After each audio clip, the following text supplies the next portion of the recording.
अस्सलाम वालेकुम, hello everyone. Nurture with doctor Shafiq इस नाम के प्रोग्राम में आप सबका इस्तकबाल है। You all welcome. आप जानते हैं कि हमने तकरीबन 2 साल पहले ये चैनल शुरू किया था और तकरीबन 80 वीडियोस हमने अपलोड किए थे अलग अलग टॉपिक्स के ऊपर। इस चैनल में हम बच्चों और नौजवानों की हेल्थ, बहुत फिजिकल एंड मेंटल, और उनके career related issues, parenting issues और overall holistic development, personality development पे हम बात करते थे। हमारे चैनल पे आप देख सकते हैं किन किन टॉपिक्स पे हमने बात की है। लेटली थोड़ा गैप आ गया था, दूसरे तीसरे प्रोजेक्ट्स पे हम बिजी हो गए थे, तो इस तरफ कुछ ध्यान कम हो गया था। लेकिन ये आप लोगों का प्यार है और आपकी हिम्मत अफजाई है, वेल विशर्स की, कि हम इन सेशंस को दोबारा शुरू कर रहे हैं। ये आज का जो हमारा टॉपिक है वो reading in early years and neuroscience. इस टॉपिक को लेकर हम एक स्पेशल गेस्ट को हम बुलाए हैं जो बहुत ही डायनामिक हैं, डायनामिक पर्सनालिटी के हामिल हैं। She has been in education sector for more than 27 years. She is passionate about early years development and reading in particular. Over the years, she has grown from a homeroom teacher to a team leader, to a school leader, and now a teacher trainer. So she comes on channel WIN as an expert speaker for a program on raising children. Her position as a territory head in Early Childhood Association allows her to take many initiatives for training teachers and organizing events, conferences, and workshops. The speaker for today is Asma Zaidi. Asma ji has authored pre-primary school textbooks for Jivandeep Periwinkle, and she writes children's stories. She represents India as the early years expert for Special Olympics Committee. She has trained more than 10,000 teachers and educators across 4 countries, primarily in multiple challenging geographies of India. This effort of training has collectively impacted more than 100,000 children from some of the most disadvantaged communities. Her PhD has given her space to publish her research on kinesthetic reading and her phonic program, that is Let's Read. She is hoping to get her diagnostic tool standardized so that it may benefit educators globally. Let's Read is an initiative to provide end-to-end solutions for schools and parents in establishing foundational literacy among children. Let's Read program includes school reader and workbook for class nursery to class 1, that is nursery, LKG, UKG, and class 1. Level kinesthetic reading kits, which can be used in school and individually by parents at home. Teacher's guide with content for differentiation in class, teacher's training modules, and various videos. So let us welcome our special guest speaker, Asma Zaidi ji. You're most welcome, ma'am. Assalamu alaikum to everybody, and thank you so much, Dr. Shafiq, for inviting me to take a session for parents. It's one of my favorite things to do. Sorry, yeah, please go ahead. No, it's okay. Boliye? Yeah. Although people are joining, but with respect to those who have already joined, I think we should continue with the topic. So the stage is yours, ma'am. Thank you so much. Thank you so much. So without waiting, I think we should join and start the session. So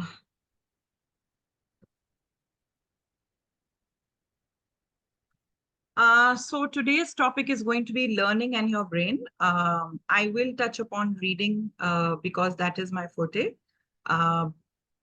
But I cannot go because it's just a session for 1 hour. तो उतना ज़्यादा detail में मैं नहीं जा पाऊंगी. मगर इंशाल्लाह I will hope that कि आपको मैं इतना दे दूं कि you will know how to carry it forward and maybe we can have another session in great detail next time अगर आप लोगों को आज का session पसंद आए तो. I just wanted to let you know that I'm a neuroscience educator as well, and I have done the advanced course for brain development and brain learning through the brain, neuroscience. ठीक है, learning through neuroscience. So today we are going to talk about the brain and how children learn and grow. And I find it really fascinating as I've learned and grown over the years. तो मुझे बहुत fascination होता है इस बात से कि बच्चे कैसे grow करते हैं, कैसे develop करते हैं, उनकी brain में क्या चलता है, उनकी reading writing कैसे डेवलप होती है, बच्चों को स्कूल आके क्यों प्रॉब्लम होती है. और हम लोग बात यहाँ से शुरू करेंगे कि अल्लाह आदिल है ना. और अल्लाह हर बच्चे के अंदर, हर every child on this planet, चाहे वो कोई सी भी नेशनैलिटी का हो, कोई से भी ट्राइब का हो, उनका पोटेंशियल जो होता है वो सेम होता है. जितना हर इंसान के पास, हर इन्फेंट के पास, इंसान के बच्चे के पास सेम पोटेंशियल होता है. Of course your genes make a little bit of difference कि आप कि you know what your ancestors have done, आपके एंसेस्टर्स क्या करते थे, कौन सा काम करते थे, कितना इल्म से ताल्लुक था, that makes a little bit of difference. मगर बहुत ज्यादा जो फर्क पड़ता है वो आपके एनवायरनमेंट से करता है.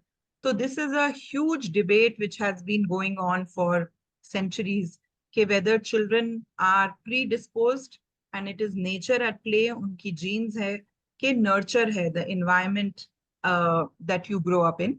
And ज्यादातर research ये कहती है कि genes होते हैं, उनका influence होता है, मगर nurture जो है, जो experiences बच्चों को मिलते हैं as they are growing up, and especially in the first 5-6 years of life, that makes a huge difference in their future life.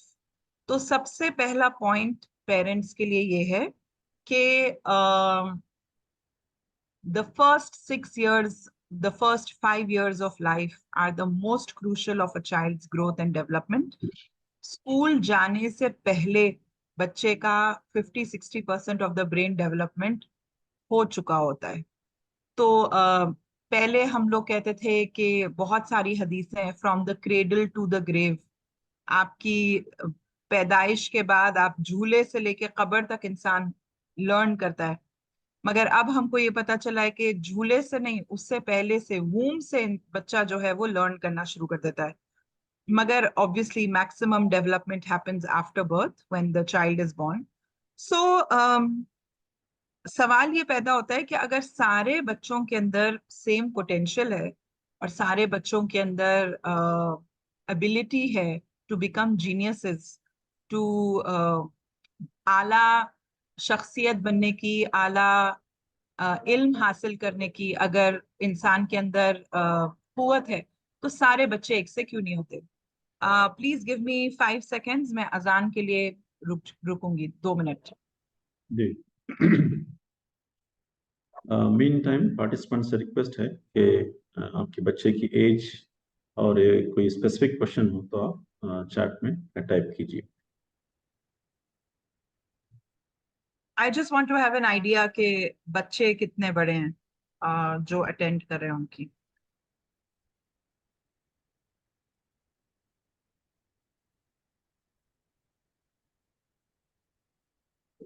हमने टेक्निकल लैंग्वेज को अवॉइड करके सिंपल इंग्लिश एंड उर्दू में बाइलिंगुअल करने की कोशिश की है. इसके बावजूद भी अगर आपको कुछ और इश्यूज हैं, लैंग्वेज बैरियर्स है, तो आप टाइप कीजिए. विल ट्राई टू सी कि वे how best we can help you.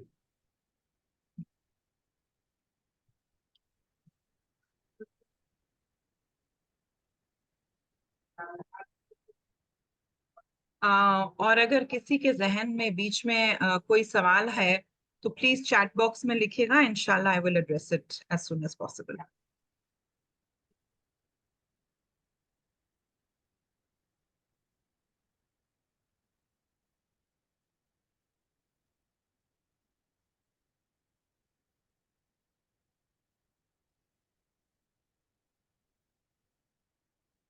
एक सवाल है कि 5 साल का बच्चा है and they're asking how to keep him busy in activities Oh, to excellent avoid the question. boredom. I'll answer To it. avoid the boredom.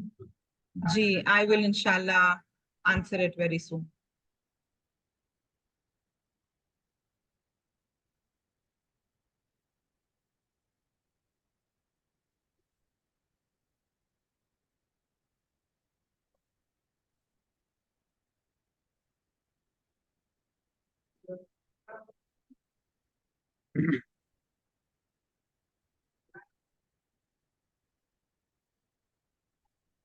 जब जब मौका मिलता है तो आपकी एक्टिविटीज और किट के बारे में थोड़ा भी आप बता दें ताकि those who are interested can connect us.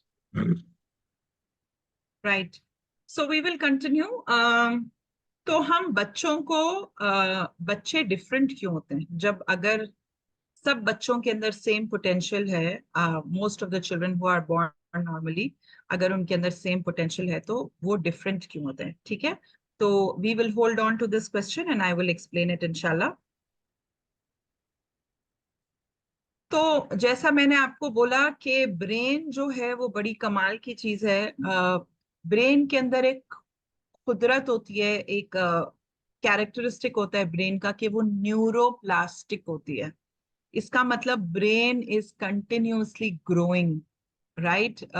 And the brain literally grows. इसका मतलब है कि ब्रेन, अगर एक बहुत इंटरेस्टिंग सवाल है, अनफॉर्चुनेटली टाइम नहीं है और आप मेरे आमने सामने नहीं बैठे हुए, मगर ब्रेन और माइंड में क्या डिफरेंस है? माइंड किसको कहते हैं और ब्रेन किसको कहते हैं, है ना? तो माइंड कॉग्निशन को, थिंकिंग को कहते हैं, और ब्रेन जो है वो जो फिजिकल, जिसको हम छू सकते हैं जिस स्ट्रक्चर को, उसको हम ब्रेन कहते हैं. और मजे की बात यह है कि ये दोनों एक दूसरे के ऊपर इंटरडिपेंडेंट हैं. तो जैसे जैसे इंसान सोचता है, कॉग्निशन करता है, आइडियाज उसके दिमाग में आते हैं, तो ब्रेन लिटरली कनेक्शंस और साइनेप्सेस बना के फिजिकली ग्रो होती है, right? And the brain is 25% already developed at birth. इसका मतलब जैसे मैंने पहले कहा था कि ब्रेन वूम्ब में ही, माँ के पेट में ही ब्रेन डेवलप होना शुरू हो गई है, एंड 25% बच्चे की ब्रेन पैदा होने से पहले बन गई. 75% 2 साल की तो उम्र तक बन जाती है. तो जो लोग ये समझते हैं कि उनके बच्चे बहुत छोटे हैं, बेबीज हैं, अभी उनको अकल नहीं है, अभी उनको समझ नहीं है, यू आर वेरी रॉन्ग. बच्चों के लिए as soon as they are born, the kind of stimulation that you have in the environment, sorry, the kind of stimulation that you provide in the environment, आप जितना बच्चों से बात करेंगे, communicate करेंगे, उनको इंडिपेंडेंट बनाएंगे, उनकी मालिश करेंगे, जितना आप बच्चों को एक्टिव बनाएंगे, इंडिपेंडेंट बनाएंगे, उतना बच्चों का ब्रेन डेवलप होता है. और ज्यादातर ब्रेन 75% 2 साल की उम्र तक हो जाता है. And 90% of the brain develops by the time a child is 5 years old. So in some parts of the world where children start school early, जहां स्कूल जल्दी शुरू होता है, तो टीचर्स के पास 1-2 साल होते हैं बच्चों के साथ काम करने के लिए अर्ली ईयर्स में. मगर जो लोग अपने बच्चों को स्कूल देर से भेजते हैं, तो then it is your responsibility कि आप ब्रेन डेवलपमेंट के लिए जो जो कंड्यूसिव एनवायरनमेंट है और जो आपको प्रोवाइड करना चाहिए surroundings and environment for brain development, वो आप 5 साल की उम्र तक प्रोवाइड करें, ताकि your children don't miss out. यहाँ पर मैं रुककर एक बात कहना चाहूंगी कि देखिए, ब्रेन डेवलपमेंट में, और जब हम कह रहे हैं कि 90% of the brain is already developed in 5 years, उसके बाद जो ब्रेन डेवलप होती है 10%, वो थ्रू आउट लाइफ होती रहती है. ब्रेन ग्रो एंड डेवलप, ऐसा नहीं है कि 5 साल के बाद ब्रेन डेवलप नहीं होती, होती है, मगर जो पेस होती है, जो स्पीड होती है जिसके ऊपर ब्रेन डेवलप हो रही है, वो काफी कम हो जाती है. और जो ऑलरेडी प्री डिस्पोज्ड मैटर है, जो पर्सनालिटी है, जो कैरेक्टरिस्टिक्स हैं, जो एटीट्यूड बच्चे ने डेवलप किया है, थोड़ी तो उसका इनहेरेंट टेम्परमेंट होता है जो कुदरती होता है, जिसे आप चेंज नहीं कर सकती. For example, some children are melancholic, बहुत अफसुर्दा होते हैं, बहुत सीरियस होते हैं, बहुत संजीदा होते हैं। और थोड़े बच्चे बहुत क्विक, बहुत फास्ट, बहुत इंटरेस्टेड एंड क्यूरियस, इधर से उधर भागना, चीजें करना। थोड़े बच्चों के अंदर बचपने से लीडरशिप क्वालिटीज होती हैं, और थोड़े बच्चे बिल्कुल शांत, बिल्कुल ठंडे, बिल्कुल takes a lot of time to motivate them. तो बच्चों की अपनी पर्सनालिटी भी होती है। तो ये जो पूरा ब्रेन डेवलपमेंट और कैरेक्टर और पर्सनालिटी डेवलपमेंट, ये जो सारी चीजें हैं, ये सिर्फ एक फैक्टर के ऊपर डिपेंड नहीं करती, ये बहुत से मुख्तलिफ फैक्टर्स के ऊपर डिपेंड करती हैं, including the temperament of the child. और last point I would like to say before I move on is कि जैसे जैसे बच्चा बड़ा होता जाता है, तो एक तो हो गया उसका कुदरती टेम्परमेंट, कि उसका टेम्परमेंट कैसा है। क्या वो संजीदा बच्चा है, क्या वो क्विक ऑन द गो बच्चा है जो बहुत क्यूरियस है, क्या वो लीडर टाइप का बच्चा है, या वो बिल्कुल शांत ठंडा मिजाज का बच्चा है। तो जो मिजाज है that plays a big role.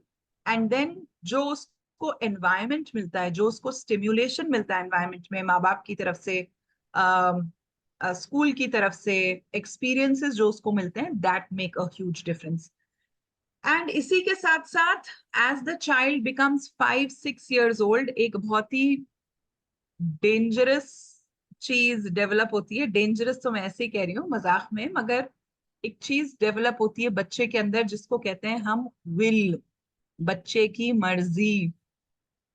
और आप हैरत होगी आपको सुन के कि 0 to 5-6 years के बीच में बच्चों की मर्जी नहीं रहती। कौन सी वाली मर्जी? वो वाली लर्निंग की मर्जी। मैं दूसरी चीजों की बात नहीं करती हूँ। ऑफ कोर्स आपके बच्चे जिद करते होंगे तो आपको मालूम है कि वो अपनी मर्जी चलाते हैं, मैं उसकी बात नहीं करी। मैं एबिलिटी टू लर्न, उस मर्जी की बात कर रही हूँ। तो 0 to 5-6 years में बच्चों का ब्रेन जो होता है वो अब्जॉर्बेंट होता है, स्पंज की तरह। चाहे उनकी मर्जी हो चाहे ना हो, उनकी ब्रेन कॉन्स्टेंटली लर्न करती रहती है from the environment, from the people, from what they are seeing, from what they are listening. They are constantly learning. मगर 6 साल के बाद एक बहुत अजीब चीज होती है सारे ह्यूमंस के अंदर, वो उनकी मर्जी होती है, उनका विल होता है। जब मर्जी शामिल हो जाती है, तो अब आप बच्चे को जो भी पढ़ा रहे हैं, अगर उसकी मर्जी नहीं है तो they shut their brain and everything kind of bounces off. I am sure you experience that. तो जब बच्चों की मर्जी नहीं होती, आपने भी एक्सपीरियंस किया होगा कि जब हम टेबल्स पढ़ाना सिखा रहे हैं या स्पेलिंग्स कराना सिखा रहे हैं, मगर उनको उनकी मर्जी नहीं है, उनको खेलना है या उनको टीवी देखना है या उनको बाहर जाना है, तो अब बहुत प्रॉब्लम होती है बच्चों को सिखाने में, क्योंकि they are not interested and they have shut their brains down, right? So इसीलिए मैं कह रही हूँ कि 0 to 5 years में बच्चों की लर्निंग कैपेसिटी में कोई फिल्टर नहीं होता। जो आप उनको देंगे, जैसे आप उनको देंगे, जो इंफॉर्मेशन आप उनको देंगे, वो हमेशा उनको याद नहीं रहती, मगर उनकी मेमोरी में, उनकी ब्रेन में वो इंफॉर्मेशन जगह बना लेती है। तो जब वो बड़े होकर या थोड़े 1-2 साल के बाद उस इंफॉर्मेशन को फिर से देखते हैं, तो वो उनके लिए न्यू नहीं होती। they come back to that information and it's easier for them to learn. So um, it's very tragic that countries like India, अब 2020 में, 2022 में उन्होंने अर्ली इयर्स को इतनी इंपॉर्टेंस दी है, बट जो प्रोग्रेसिव कंट्रीज हैं अराउंड द वर्ल्ड, आप यूरोप देख लें, फिनलैंड देख लें, जापान देख लें, इन्होंने अपनी बजट का, अपनी इकोनॉमी का सबसे बड़ा हिस्सा, इन्वेस्टमेंट जो है इनका, वो अर्ली इयर्स के ऊपर होता है। तो ये जितनी प्रोग्रेसिव डेवलप्ड कंट्रीज हैं, they spend huge amounts of money on developing early years program, which is a facility given by the government for fantastic learning, which happens in early years in all these countries. Or places like Japan, which are the most advanced countries in the world. Japan में 5-6 साल तक बच्चे, 7 साल तक कुछ नहीं पढ़ते, they don't learn anything, but they go to school. And because all parents are working, children go to school from 5-6 o'clock in the morning to 6-7 o'clock in the evening. That means बच्चे school में 12 घंटे रहते हैं, और उन 12 घंटों में वो पढ़ते नहीं, वो सफाई करते हैं, वो एनिमल्स की देखभाल करते हैं, वो प्लांट्स की टेक केयर करते हैं, वो सफाइयां करते हैं, पंखा साफ करते हैं, बाथरूम साफ करते हैं, लंच बनाते हैं. They have different kinds of duties, they have different kinds of programs, and they play a lot. They are taught manners, they are taught values, they are taught a lot about their culture, they are taught about their religion, and they play a lot. So खुलासा ये है इस slide का कि 0 to 5-6 years is the most important time of the child life. बच्चों को इस as में हल्का ना लें. ये मत सोचिए कि बच्चे बड़े हो जाएंगे तो अच्छे स्कूल में डालेंगे, फिर उनके ऊपर इन्वेस्ट करेंगे, क्योंकि that doesn't work. A lot of things happen when the child is with you at home. ठीक है. एक और चीज मैं पेरेंट्स को बहुत इंपॉर्टेंट बताना चाहूंगी, वो ये कि आपके बच्चे की ब्रेन, और एक्चुअली किसी भी ह्यूमन बीइंग की ब्रेन, हमारी भी ब्रेन, उसके अंदर सिर्फ प्ले बटन होता है. उसके अंदर पॉज बटन नहीं होता, और उसके अंदर स्टॉप बटन नहीं होता. ओके.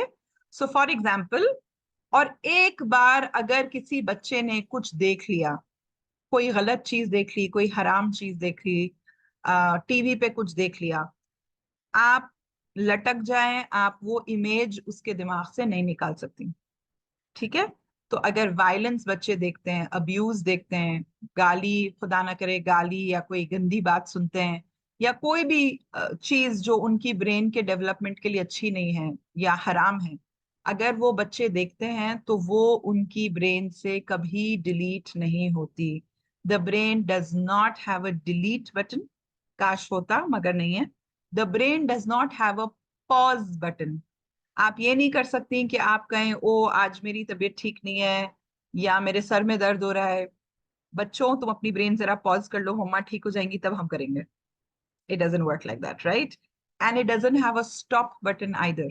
तो अगर आप अपने हस्बैंड से झगड़ा कर रही हैं, या adults are having a fight, और there is some sort of an abuse going, या कोई ऐसी हरकत हो रही है जो बच्चों को नहीं सुननी चाहिए, उनके जहन के लिए अच्छी नहीं है, तब भी you can not stop the development and growth of the brain. आप ब्रेन को ये नहीं बोल सकते ए ब्रेन रुक जा, जब मैं लड़ झगड़ लूं तब हम फिर से प्ले करेंगे. doesn't happen. For small children, whether they are paying attention to you, चाहे वो आपको attention दे रहे हो, चाहे नहीं दे रहे हो, चाहे वो कोने में बैठे हो, हद ये है कि चाहे वो सो रहे हो, जो आप बात करते हैं, जो आप बोलते हैं, जो वो सुनते हैं, is absorbed in their brain all the time. The brain is constantly working. The brain is constantly burning, working, and there is no pause button in the brain. जिस तरह दिल हर वक्त धड़कता रहता है, उस तरह ब्रेन हर वक्त काम करती रहती है. अगर आप नींद में सोच रहे हैं कि ब्रेन काम नहीं कर रही, you are wrong. The brain works the most when a child is sleeping. तो जब जब कोई बच्चा सोता है, तो जितनी स्टिम्युलेशन उन्होंने जितनी रिसीव करी है पूरे दिन में, जो उन्होंने देखा है, जो उन्होंने सुना है, ब्रेन उससे प्रोसेस करती है, इंफॉर्मेशन को स्टोर करती है. जो डिलीट करने वाली चीजें होती हैं, डिलीट मतलब जो जरूरी नहीं है, जो ब्रेन को लगता है कि इसकी इमीडिएटली जरूरी नहीं है, उसे अलग कंपार्टमेंट में करती है. बच्चों को जो चोट लगी है उसको रिकवर करती है, डाइजेशन करती है, बॉडी फंक्शंस ठीक करती है, जो बीमारियां होती हैं उससे दूर करती है, ग्रोथ में हेल्प करती है. तो the brain is constantly working, and specially working when we are sleeping. Okay. So जो हम ब्रेन को देखते हैं बाहर से is very different from what is going on inside. Inside the brain, you अगर हम देख सकते होते कि ब्रेन के अंदर क्या चल रहा है, तो ब्रेन के अंदर अमेजिंग एक्टिविटी चलती रहती है हर वक्त. इस वक्त अगर हम ब्रेन के अंदर देखेंगे एमआरआई से या सीटी स्कैन से, so there are thousands and thousands and thousands of neurons जो इस तरह कॉन्स्टेंटली फायर हो रहे हैं. क्योंकि आप कुछ लर्न कर रहे हैं, आप कुछ देख रहे हैं, आप कुछ सोच रहे हैं, आप अपनी मेमोरी से कोई चीज वापस ला रहे हैं. आपको शायद अपनी अम्मी की, किसी बड़े की कोई बातें याद आ रही होंगी. तो your brain is working, right? And whenever the brain is working, there are thousands and thousands of synapses and neurons which are firing inside your brain. And there are different locations in the brain different areas in the brain, जैसा left पे मैंने दिखाया है. And there are bundles of nerves which connect these areas. और ये areas strengthen होते हैं repetition से. तो अगर हम कोई चीज सीखते हैं तो we all know कि हम वो चीज एक बार दो बार करने से कोई चीज नहीं सीखते. You have to repeat things over and over and over again for them to form strong connections between different parts of the brain, right? So agar again, if the child's mind is absorbent, और अगर सब बच्चों के अंदर same potential है, तो जो हमने पहले प्रॉब्लम डिस्कस करी थी कि अगर सारे अल्लाह आदिल है, सारे बच्चे सेम हैं, अगर सबके अंदर सेम पोटेंशियल है और हम सेम चीजें कर रहे हैं, तो बच्चे जो पैदा होते हैं या जो छोटे बच्चे होते हैं वो सेम क्यों नहीं होते, right? And especially, what is the problem with learning reading and writing? क्या दिक्कत आती है बच्चों को रीडिंग राइटिंग में और लर्निंग में? ठीक है, तो हम कहानी शुरू करते हैं माँ के पेट से, womb से, right? Believe it or not, the type of pregnancy that you have, आपको कितना stress था उस pregnancy में, whether it was a happy pregnancy, it was a stressful pregnancy, what type of a birth you had, क्या आपकी caesarean delivery हुई है, normal delivery हुई है, फॉर्सेप डिलीवरी हुई है, कोई और एडेड डिलीवरी हुई है, हर चीज अफेक्ट करती है बच्चों के ग्रोथ एंड डेवलपमेंट को. यहाँ तक के natural birth is the best thing that you can do for your baby.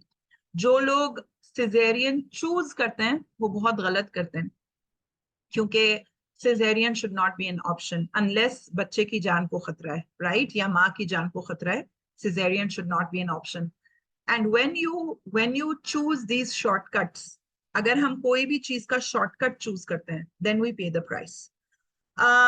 There are some things which children go through after birth. मैं बहुत ज्यादा डिटेल में नहीं जा सकती क्योंकि हमारे पास टाइम बहुत कम है, इसलिए मैं जल्दी जल्दी आगे बढ़ूंगी. सिर्फ इशारा करती हूँ चीजों के ऊपर, और इंशाल्लाह कभी और मौका मिला तो हम और डिटेल में बात करेंगे. There are some things which children go through which are called primitive reflexes.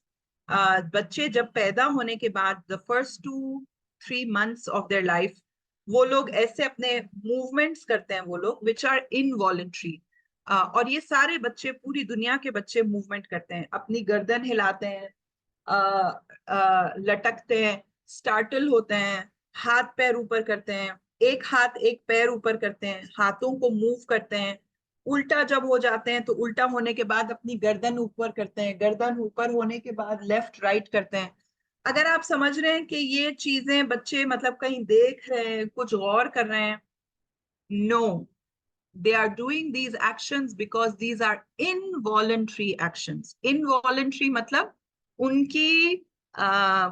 उनकी मर्जी नहीं शामिल है. जैसे दिल खुद धड़कता है, इस तरह ये मूवमेंट्स बच्चों के अंदर खुद ब खुद हो रहे हैं, कुदरती तौर पर हो रहे हैं.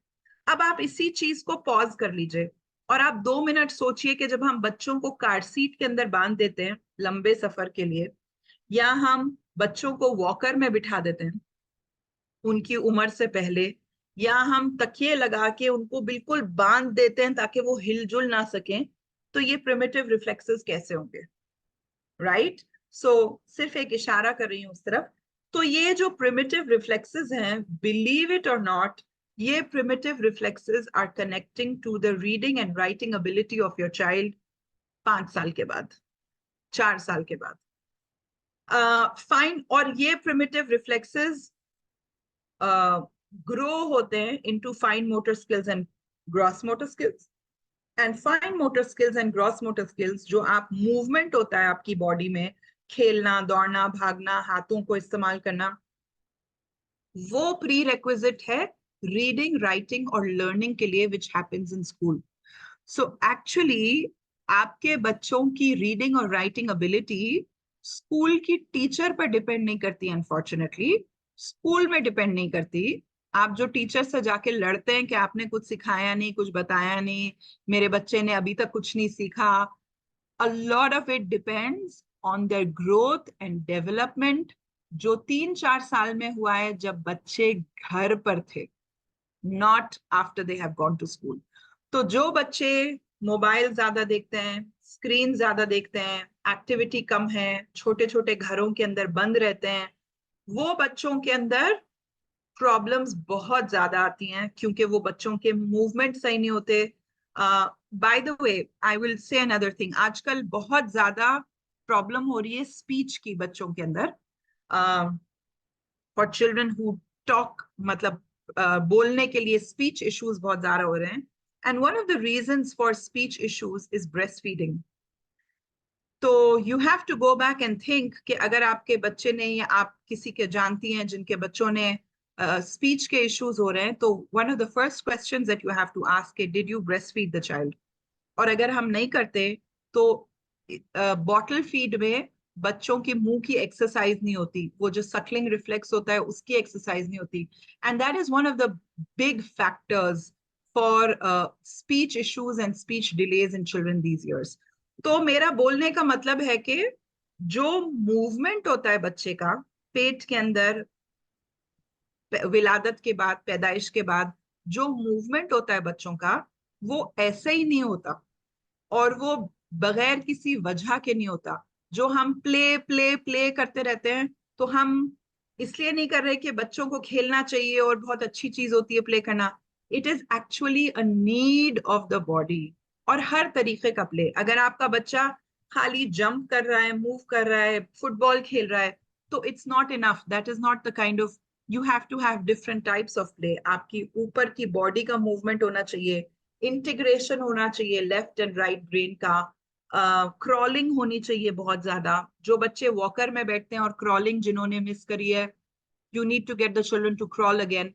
एंड अगर आप सालों के बाद भी थेरेपिस्ट के पास जाएंगे, तो you will be surprised that the therapist is going to make you do all the activities and all the movements that you missed, that the child missed when they were 4 months old, 5 months old, 6 months old, 2 years old. ठीक है? तो therapist भी वो वाली activities कराते हैं जो बच्चों ने अर्ली इयर्स में मिस करी होती हैं. तो to summarize this slide, learning reading and writing depends a lot on the movement that you have had as a child. मैं ये नहीं कह रही कि हर बॉटल पीने वाले को स्पीच का प्रॉब्लम होगा, that's not what I'm saying. मैं ये नहीं कह रही कि हर वॉकर चलने वाले को रीडिंग राइटिंग की प्रॉब्लम होगी, that's not what I'm saying. But I'm saying that there are more chances for children who skip these things and who have cesarean births to have sensorial issues and to have learning issues when they grow up, right? And ये चीज grow होती है with with issues that you have. It's connected to reading and writing and learning. तो जो issues आपकी growth and development में है, वो contribute करते जाते हैं, वो add up करते जाते हैं आपकी reading and writing की ability के लिए. So to put it in one slide, gross motor skills, fine motor skills, आपकी sensory integration, brain का left and right integration, your emotional issues, that is the amygdala hijack, and कितना stimulation दे रहे हैं आप अपनी brain को, ये सारी चीजें contribute करती हैं for a child's learning, reading and writing ability in a classroom. Another thing that I would like to tell you is that हमने हमेशा स्कूल में पढ़ा है कि we have 5 senses: eyes, ears, nose, tongue, skin.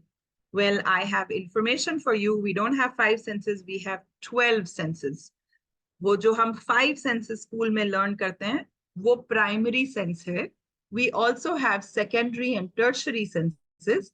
और इसमें से सबसे important जो 3 senses हैं, वो vestibular, proprioceptive and interoceptive sense hai, right? These 3 are the most important.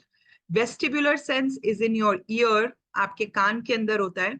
Proprioceptive sense aapke large muscles mein hota hai. Interoceptive sense aapki body ke andar hota hai. It helps you to find out and figure out what's wrong with you. Ye 3 senses milkar 5 primary senses ke saath they create havoc. And agar vestibular sense कब activate होता है? जब बच्चे झूला झूलते हैं. तो जिन बच्चों को मोशन सिकनेस होती है, गाड़ी में उल्टी आती है, मोस्ट प्रोबेबली वेस्टिबुलर सेंस. जिन लोगों की बैलेंसिंग आउट है, क्लमजी है, टच का प्रॉब्लम है, proprioceptive sense. So these proprioceptive sense and vestibular sense play a huge role in reading and writing. Okay?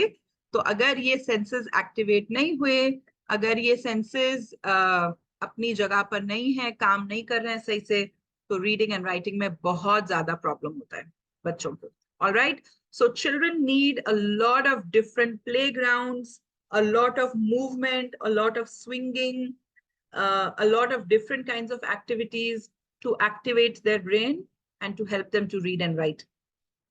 तो कोई भी एक एक्टिविटी जैसे बैट एंड बॉल ले ले, उसमें इतने सारे अलग अलग तरीके के सेंसरी इंटीग्रेशन होता है. तो इसी तरह जब हम राइटिंग करते हैं तो उसके अंदर बहुत सारे सेंसरी आपकी फैकल्टीज जो हैं वो ज्वाइन होकर काम करती हैं.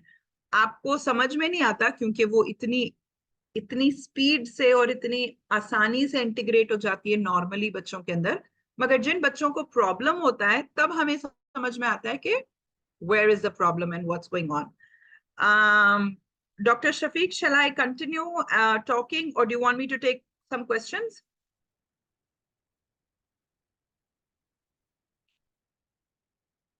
Mute पर हैं आप.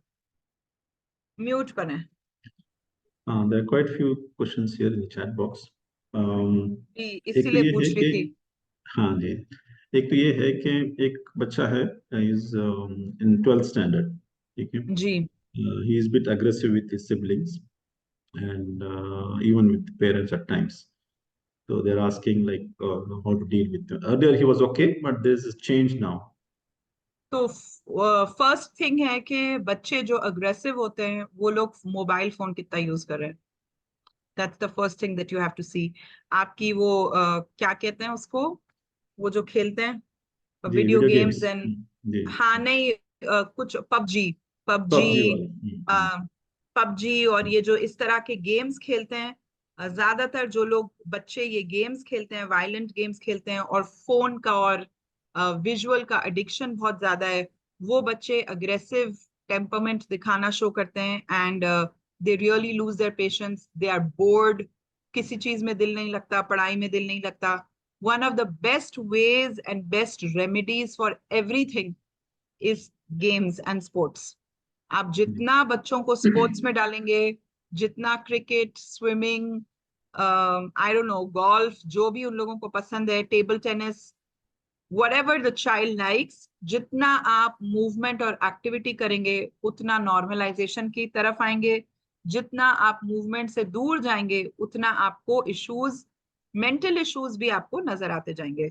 One of the best things that parents can do is take their children to a park without phones. ना अपना फोन लेके जाइए, ना बच्चों के लिए फोन लेके जाइए. एक छोटा डब्बा फोन जो है वो गाड़ी में रखिए इमरजेंसी के लिए. घास पर नंगे पैर चलिए. रसूल अल्लाह की सुन्नत थी ना, मगर अब कोई नहीं करता. आप जब घास में नंगे पैर चलेंगे बहुत सारे मेंटल इश्यूज खत्म होते हैं. अर्थ जो है, अर्थ मट्टी जो है ना, गीली मट्टी, वो आपकी नेगेटिविटी को और चीजों को अपने अंदर सोख करती है. इसीलिए घास पर नंगे पैर चलने की बहुत ताकीद है. और ये अभी भी, आज भी इट होल्ड्स रियली गुड. अगर मैं अपने चारों तरफ देखूं हैदराबाद में भी तो घास मिलती नहीं. मैं चलना चाहती हूँ घास के ऊपर मगर घास नहीं, because now we live in concrete jungles. So हमको एफर्ट करना पड़ता है घास ढूंढने के लिए, पार्क में जाने के लिए, वॉक करने के लिए. सो आई थिंक चाहे 12 साल का बच्चा हो, चाहे 7-8 साल का बच्चा हो, थेरेपी जो शुरू होती है वो मूवमेंट और स्पोर्ट्स से शुरू होती है. So जी, take away यहाँ the मैं mobile phone, take away video games, start sports, come back to nature, and things will work out. जी, यहाँ मैं एक चीज ऐड करना चाहूँगा. चूंकि टीनेजर्स होते हैं तो more than one factor could be involve. खास करके अगर सडन चेंज ऑफ बिहेवियर हुआ है तो जरा आप उनकी डाइटरी हैबिट्स चेंज हुई के चेक करें. या तो either he is eating too much और टू लेस, ठीक है ना. स्लीप पैटर्न कैसा है चेक करें. Either he is Absolutely. Sleeping excessively और there is lack of sleep, ठीक है. दूसरा ये है कि उनके फ्रेंडशिप के ऊपर थोड़ा आप नजर रखें कि किस तरह के फ्रेंड्स वो बना रहे हैं, ठीक है ना। उन बच्चों में कोई हैबिट्स या एडिक्शन कुछ हो रहा है क्या, ठीक है ना, या आपको लग रहा है कि पॉकेट मनी कुछ ज्यादा पूछ रहे हैं बच्चे, ठीक है, या फिर आपके घर में से कुछ cash is missing for example. इस तरह के कुछ रेड फ्लैग साइंस हैं जो खास करके टीनेजर्स में आपको बियॉन्ड वीडियो गेम्स सोचने पे मजबूर करते हैं। तो एब्सोल्युटली। चूंकि टाइम कम है, तो we can not go in जी, डिटेल्स ऑफ एवरीथिंग। एग्जैक्टली। तो एग्जैक्टली बड़े बच्चों के लिए बहुत अलग अलग चीजें होती हैं और अलग अलग ट्रिगर्स होते हैं, और there are many factors, but yes, doctor Shafiq pointed out to a very very important thing. You should have a connection with your children and you should know what is going on in their lives. मैंने आज तक अपने बच्चों की, मेरी बेटी 24 की हो गई माशाल्लाह, मगर पासवर्ड आई नो फोन का। मैं चाहे उसका फोन देखूं नहीं, मैं चेक नहीं करती, स्पाई नहीं करती, मगर I know her password. and that is something that there have to be no secrets, especially with teenagers and small children. Phone का पासवर्ड नहीं है, हम उनका फोन एक्सेस नहीं कर सकते, no, you should check it. you should have a communication with your children, you should know what is going on in their lives. ठीक है, I think we'll continue and we'll take questions later. तो जहां मैंने ये senses की बात करी थी, वहां एक बहुत इंपॉर्टेंट चीज है सेंसरी प्रोसेसिंग डिसऑर्डर। जब सारे फंक्शंस आपके 12 सेंसेस सही से काम नहीं करते हैं, तो बच्चों के अंदर अलग अलग सेंसरी इश्यूज आते हैं। बहुत कॉमन है बच्चों के अंदर कि थोड़े बच्चे जो हैं वो साउंड्स को बर्दाश्त नहीं करते, तो वो कान के ऊपर हाथ रख लेते हैं। जब किसी पार्टी में जाते हैं या कहीं मॉल को गए या म्यूजिक चल रही है कहीं, तो they have their years covered with their hand. थोड़े बच्चों को वो टैग नहीं होता, टी शर्ट के ऊपर टैग्स लगे हुए होते हैं, जो कपड़े के ऊपर होते हैं, या सिलाई अगर मोटी है, या शादी के कपड़े हैं और चुभते हैं। तो एक चीज होती है, नॉर्मली हमको भी चुभने वाले कपड़े नहीं पसंद, even for us as adults as normal people, चुभने वाले बच्चे, चुभने वाले कपड़े या रफ कपड़े किसी को भी नहीं पसंद, nobody likes it. There is one thing which is normal and your body get used to it, and there is something which is called very very sensitive to different types of tags and कपड़े। थोड़े बच्चे सिर्फ crunchy खाते हैं, थोड़े बच्चे सिर्फ soft खाते हैं, थोड़े बच्चे खाते ही नहीं। सुन कभी कभी लगता है कि जैसे थोड़ी खास चीजें हैं जो सुनते हैं, बाकी किसी चीज के ऊपर ध्यान नहीं देते।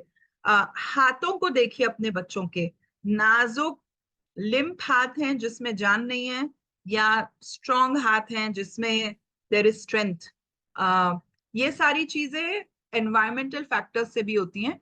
जब आप बच्चों को इंडिपेंडेंट नहीं बनाते और आप बच्चों के लिए कॉन्स्टेंटली और मदरिंग देम, आपके पास कुछ और करने के लिए नहीं है, तो मैं खिलाती हूँ, मैं पिनाती हूँ, मैं करती हूँ, ये वाली जो माँ की अंदर की आत्मा होती है ना, इसको जरा दबा के रखना चाहिए ताकि बच्चे खुद ब खुद इंडिपेंडेंट हो। और जो बच्चे पैरों के ऊपर ऐसे चलते हैं, टिपी टोज पे चलते हैं, जो पैर सही से सीधा नहीं रखते ग्राउंड के ऊपर और ऐसे उठा उठा के चलते हैं, these are some signs. Of course there are many more and there are various factors, मगर ये red flags हैं which you need to see and consider. Then there is something called sensory overload. आपकी brain जो है वो एक हद तक स्टिम्युलेशन जो है वो प्रोसेस करती है। Your brain needs a lot of free time when you're doing nothing to process. अक्सर जब हम नमाज की नियत में खड़े होते हैं ना, नमाज के लिए, तो ये बहुत ही आम सी बात है कि जो नमाज में जब हम खड़े होते हैं तब हमें दुनिया भर की चीजें याद आती हैं। काम वाली को ये देना है, उसको ये देना है, उसका ये पेमेंट करना है, उसका वो करना है, उसका वो करना है। Have you ever wondered why this happens? One of the reasons, not all, but one of the reasons this happens is that is the only time you have given a pause to your brain. जब हम नमाज की नियत में होते हैं, that is the only time जब हमारा मुंह बंद होता है और हमारी सोच को हम बंद करते हैं, शट डाउन करने की कोशिश करते हैं और हम कॉन्सेंट्रेट करने की कोशिश करते हैं। तो जो चीजें, इट्स लाइक अ प्लग, जो चीजें दिमाग के अंदर जमा हो रही है ना, जिनको आपने रोक रखा है because you are constantly receiving so much stimulation, तो वो सारी फ्लड होके वापस आती हैं in your brain. So what I'm trying to say is that as adults and children, everybody, we need pause. शायद इसीलिए अल्लाह ने 5 वक्त की नमाज रखी है अलग अलग टाइम पर, ताकि ब्रेन को वो पॉज मिल सके. जब आप तस्बीह पढ़ते हैं तो एक पॉज होता है, शांति होती है. You are concentrating and focusing on something, and your brain gets a break from thinking and doing work, right? So subhan Allah, अल्लाह की हर चीज में बहुत हिकमत है. तो बहरहाल, this is one way of explaining things, मगर there is something which is called sensory overload. जब आप अपनी ब्रेन को ओवर स्टिम्युलेट करते हैं, कानों के अंदर वो रखे हुए हैं, फोन कॉल है तो भी वो डायरेक्ट ब्रेन के अंदर, कान के अंदर जा रही है, म्यूजिक सुन रहे हैं या कुछ और चीज सुन रहे हैं, वो कानों के अंदर जा रही है, लाउड आवाजें हैं, टू मच इंफॉर्मेशन है, यूट्यूब, लैपटॉप की, काम की, इधर की उधर की, when you have too much going on, that's called a sensory overload. And one of the things that you see in children for sensory overload is wetting their beds. अक्सर जिन बच्चों को sensory overload होता है, रात में वो लोग bathroom जाने के लिए उठ नहीं पाते, because their brain is so exhausted. It doesn't give the signal for the child to get up and go. And sensory overload is another thing which causes a difficulty in learning, reading, and writing in the children, right? Again, we don't have a lot of time, तो मैं इसे बहुत ज्यादा explain नहीं कर सकती, तो सिर्फ इशारा करते हुए आगे जा रही हूँ. लैंग्वेज डेवलपमेंट के लिए, जहां तक लैंग्वेज का सवाल है, तो language is always learned in order. जैसे first the child needs to listen to a language. तो जब भी कोई बच्चा कोई लैंग्वेज सीखता है after birth, the child has to listen to that language for a long period of time. फिर बच्चा बोलता है लैंग्वेज को, सो ही स्टार्ट स्पीकिंग. और जब बोलता है तो वो एकदम से फर करके बोलने नहीं लगता.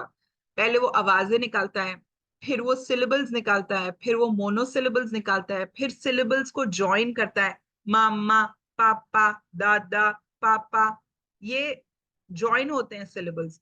धीरे धीरे धीरे धीरे करके लैंग्वेज डेवलप होती है. तो पता ये चला कि जो लैंग्वेज लर्न करने की एबिलिटी है, उसका एक प्रोसेस है, जिसमें हम पहले सुनते हैं, फिर बोलते हैं, फिर रीडिंग और राइटिंग जो है वो नेचुरल तरीका नहीं है. Listening and speaking is natural, reading and writing is learned, it's secondary. So जो गुड लिसनर्स होते हैं वो रीड करने में हेल्प होती है उनकी. जो गुड, जब बात कर सकते हैं तब हम इंडिपेंडेंटली अपनी थॉट्स को राइट कर सकते हैं. तो जिन लोगों के बड़े बच्चे हैं, तो आप ये सोचिए, अगर आप चाहती हैं कि आपके बच्चे इंग्लिश में बात करें, for example, because all parents want their children to learn and talk in English, तो आपके बच्चे इंग्लिश सुनते कितना है? That's question number 1. आपके बच्चों को इंग्लिश प्रैक्टिस करने की कितना मौका मिलता है? That's number 2. So one of the easiest ways to listen and speak is through stories and through books. Children need to read a lot of books.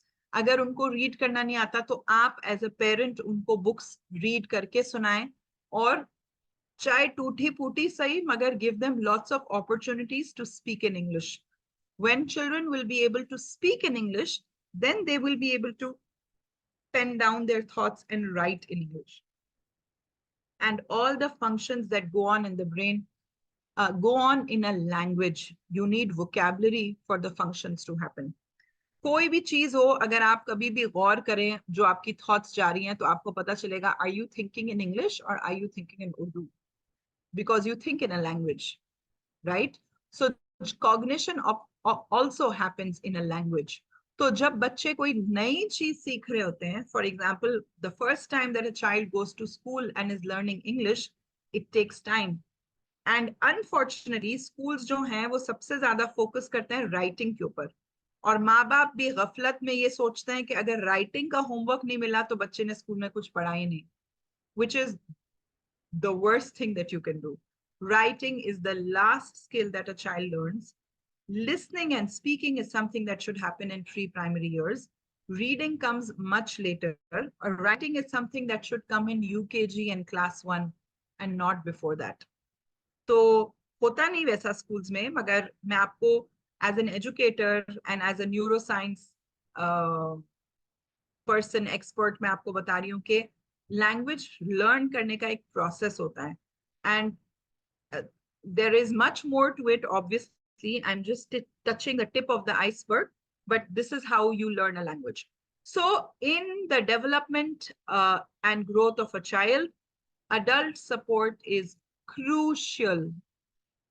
बहुत बहुत जरूरी है adults का बच्चों की जिंदगी में present होना और उनको intervention देना, उनको help करना early, jaldi, as soon as you can, when they're 0, 2, 3 months old, and often, matlab bar bar.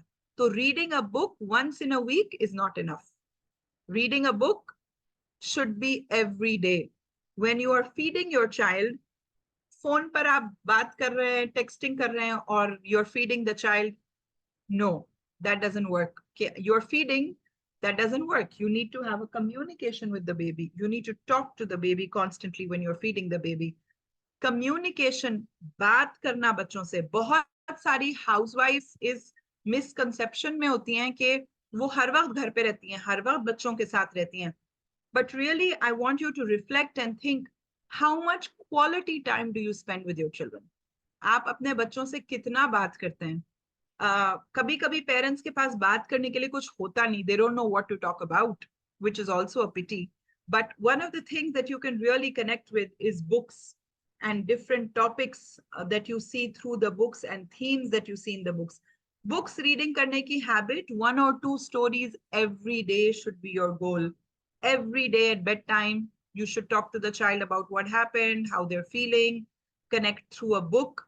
Reading in early years is a 110% important. Okay? So one of the things that parents really need to do is, if you want to have brain-friendly learning environments, then you have to make sure that the children are in the playground, lots and lots of outdoor activities, lots and lots of hands-on activities, lots and lots of opportunity to play, to paint, to work with mud. मट्टी के साथ खेलना बहुत बहुत बहुत जरूरी है. Play-Doh is not the same thing. Reading to your child, having a home literacy environment is very, very, very, very, I cannot stress how important it is. बहुत ज्यादा जरूरी है कि आप बच्चों के साथ constantly read करें, उनके लिए किताबें खरीद के लाएं. अगर आप चाह रहे हैं कि आपकी गोल आपकी लाइफ का ये है कि आपके बच्चे अच्छा पढ़ें, अच्छा लिखें, तो आप मुझे ये बताइए, how are you supporting that goal? हम एक गोल तो बना लेते हैं कि हमको अपने बच्चे को डॉक्टर बनाना है, हमें उसे IAS बनाना है, हमें उसे एक्सेल करते हुए देखना है, वो स्टडीज में अच्छा होना चाहिए. तो how are you supporting that goal? You cannot send children for tuition and school and think that that job is done. It's not. You have to spend a lot of time reading to the children. You have to provide books. एक पढ़ाई लिखाई का माहौल होना चाहिए घर में. अगर पेरेंट्स के पास हर वक्त हाथ में फोन होगा तो जाहिर सी बात है बच्चे वही इमिटेट करते हैं कि they want a phone in their hands all the time because parents have it. जब माँ बाप कभी लिखते नहीं कोई चीज को, और आजकल तो लिखना बहुत छुटी गया है. एक जमाने में हम धोबी का हिसाब लिखते थे, फोन बुक में लिखते थे, नोट्स लिखते थे, लेटर्स लिखते थे, कार्ड्स लिखते थे. अब वो सारी चीजें ऑब्सोलीट हो गई. तो जब बच्चे अडल्ट्स को कभी लिखते हुए नहीं देखते तो वो क्यों लिखेंगे? It's a useless activity. They would rather write a message on the phone, right? But writing is a process for the development of the brain. तो अगर ये बात याद रखिए कि जो आप चाहते हैं कि आपका बच्चा करे वो आपको करना पड़ेगा, because children imitate. अगर आप चाहते हैं कि बच्चे रीडिंग करना शुरू करें तो आपको करनी है रीडिंग. अगर आप चाहते हैं कि बच्चे राइटिंग करें, आपका बच्चा राइटिंग का चोर है, सब कुछ करता है, राइटिंग नहीं करता, तो you have to start writing at home. चाहे आप लिस्ट लिखें, चाहे आप नोट्स लिखें, चाहे आप लेटर्स लिखें, चाहे आप पोस्ट कार्ड्स लिखें, चाहे आप ग्रीटिंग कार्ड्स बनाएं, कोई भी मेथड आप यूज करें, but you have to do reading. मतलब मैं आपको अपनी, माशाल्लाह से मेरी 3 बेटियां हैं और मेरी जो सबसे छोटी वाली बेटी है, जब मैंने अपना ये रीडिंग का प्रोग्राम शुरू किया था, she gave me the hardest time for reading. And मुझे ये होता था, या अल्लाह मैं पूरी दुनिया को फोनिक्स सिखा रही हूँ और रीडिंग सिखा रही हूँ और मेरी बच्ची खुद रीडिंग नहीं करती. And trust me, I had to put in so much effort to make her read. मैं पहले पूरी पूरी किताब उसको सुनाती थी पढ़ के. फिर मैंने किताब में से एक एक वर्ड उसको बोला कि तुम ये एक वर्ड पढ़ो, मम्मा बाद का पढ़ेगी. तुम ये पढ़ो, मैं पूरा पढ़ूंगी. फिर हमने किया कि तुम एक लाइन पढ़ो, मैं बाकी का पेज पढ़ूंगी. फिर हमने किया तुम 2-3 लाइन पढ़ो, मैं बाकी का पेज पढ़ूंगी. फिर हमने पेजेस स्विच करना शुरू किए, एक पेज में, एक पेज तुम, एक पेज में, एक. It was a long process. So what I am trying to say कि कोई भी आदत बनाने के लिए या कोई भी चीज बच्चों को करने के लिए ऐसा नहीं है कि आपने आज डिस्प्ले किया और अगले दिन से बच्चा करने लगेगा. No, any habit that you're trying to create with your children is going to take a long time, and you have to be consistent with that habit. You have to do it often. If you are reading, like I said, you cannot read on Sundays because that's the only time you have. You have to read every day. अगर आप नहीं read कर सकती तो किसी घर वाले को रखिए, किसी को. Somebody has to do it, but they have to do it. So reading is something really, really important. Playing with toys, outdoors, nature's experiences, positive experiences in the environment are very, very, very important for reading, learning, and writing. ठीक है?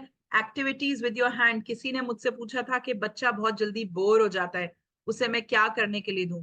उसे आप खेलने के लिए दें, उसे आप घर के काम करवाएं. Believe it or not, Montessori की जितनी एक्टिविटीज होती हैं सब हाउस होल्ड चोर्स हैं. ट्रांसफरिंग, पोरिंग, खाना पकाने में इन्वॉल्व करें, कपड़े फोल्ड करवाएं, मॉपिंग करवाएं, डस्टिंग करवाएं, आयरन करवाएं, कपड़े धुलवाएं, बर्तन धुलवाएं.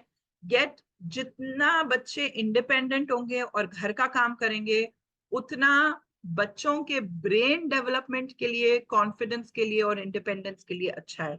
तो घर का काम लड़की या लड़कों के लिए नहीं होता कि लड़कियां करेंगी, लड़कों को it's okay, they do it. घर का काम करना और हाउस होल्ड चोर्स करना is a life skill, and it's not just a life skill, it is a need of the body for the brain to start becoming independent. Okay, so I can't stress that enough.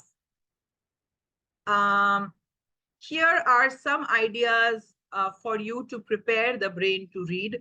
हर चीज की तैयारी होती है, तो brain की भी reading करने की तैयारी है. And listening, like I said, listening and speaking तैयारी है रीडिंग और राइटिंग की. तो बहुत सारे सॉन्ग्स एंड राइम्स, कुरान के सूरे, नशीद, हदीसें, जो भी आप बच्चों को याद करवा सकते हैं या बोल सकते हैं या सिंग करवा सकते हैं, it's really really good for them. Reading allowed मतलब आप जोर जोर से पढ़ के सुनाइए बच्चे को. जब हम पेरेंट्स को कहते हैं कि छोटे बच्चों को बुक्स इंट्रोड्यूस करिए, तो वो लोग कहते हैं हाँ मगर उसे रीड करना ही नहीं आता. बच्चे रीड नहीं करेंगे, आप बच्चों को रीड करके सुनाएंगे. ठीक है? And conversations, have conversations with children. Get children to think and use their brain. Books are a great way to have conversations, but कहीं भी बाहर जाएं तो उनसे पूछिए ये क्यों है, ये कैसा है, ये आपने क्यों सोचा, ये क्या हो रहा है, ये कैसे हो रहा है, what do you think, ये क्यों हुआ. So that is why children need to have lots and lots of conversations. अगर adults available नहीं है तो they should have friends. Friends के साथ भी conversation करेंगे तो it's good. They should have a lot of activities, a lot of games.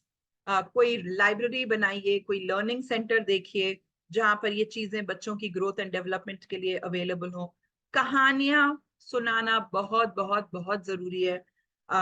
कोई सी भी कहानी सुनाए, चाहे वो oral narration हो, चाहे कहीं ले जाके सुनाए, free play. These are all activities which are prerequisites for reading and writing for all types of children anywhere in the world. ठीक है?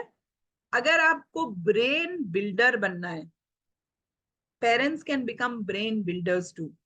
Then brain build करने के लिए attention, thinking speed, memory, perception, logical reasoning, higher cognitive function बहुत जरूरी होते हैं. एक छोटा सा मैं आपके साथ गेम खेलती हूँ. You have already seen the screen. अगर मैं आपसे कहूं कि जो आइटम्स स्क्रीन पे थे वो ड्रॉ करके बताइए, लिखिए कि क्या क्या था स्क्रीन के ऊपर. There were some symbols on the screen, right? How many will you get them right? Simple activity है. इसमें कोई preparation की जरूरत नहीं है, right? But we will go back to it. How many of you got things correct, right? तो मुझे याद है कि जब मैं छोटी थी तो मैं बहुत सारी पजल बुक्स करती थी. पजल बुक्स आती थी मार्केट में, हम पजल्स करते थे. अभी भी आप यकीन करें, मैं अपनी इंस्टाग्राम पे लोड करती रहती हूँ. हमारे पास 1000 पीसेस के पजल्स हैं जो हम लोग एक टेबल पे करके, और हम पूरी फैमिली वो जिक्सॉ पजल करते रहते हैं.